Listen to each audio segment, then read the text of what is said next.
Et comme dans nos précédentes éditions de la semaine, on continue de suivre la délégation polynésienne en déplacement aux Nations Unies à New York. Ce soir, on s'intéresse à Ahura Newfer. À seulement 15 ans, cette jeune lycéenne est devenue une des plus jeunes intervenantes devant une commission de l'ONU. Elle s'est donnée pour mission de sensibiliser les États membres au problème du harcèlement scolaire. Son témoignage recueilli par nos envoyés spéciaux Thomas Chabrol et Ramzi Malouki. Je m'appelle Ahura Newfer. Je suis en première B au lycée Samuel Raputo. Si je suis venue à l'ONU, c'est pour faire passer un message. L'ONU, c'est grand. Quand tu y es, tu as l'impression d'être sur un plateau d'échecs et il faut bouger ses pions, il faut avancer ses arguments, dire ce que tu as à dire en prenant en compte la réponse de l'autre partie. Au moment où je me suis assise à la tribune avec ce cadre marqué pétitionnaire, je me suis dit waouh, c'est trop cool parce que c'était l'une des premières fois où je prenais réellement la parole en public.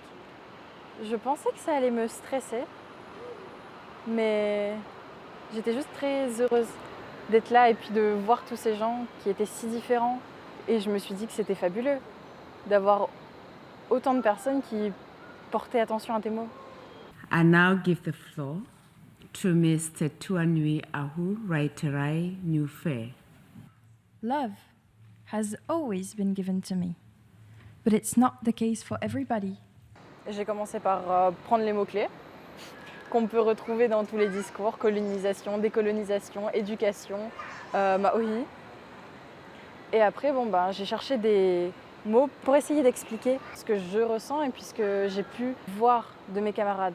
In school, I inspected the birds, bees, cats, and trees. But kids belittled, teased all things with too much ease. C'est juste venu en poème. Elle était aérienne et puis elle s'exprimait avec tellement d'aisance, alors qu'on n'a pas vraiment répété, on a répété un peu, mais surtout on a voulu qu'elle garde ces mots, et non pas les mots que les adultes veulent voir prononcés par les enfants. Beaucoup d'esprit l'accompagnait, et c'est ce que j'ai ressenti, c'est ça le mana. Dans mon discours, je mélange un peu le personnel et puis le ressenti des autres jeunes. Je pense que ma présence, elle peut être interprétée comme on le souhaite, politique, pas politique, mais pour moi, elle est avant tout humaine.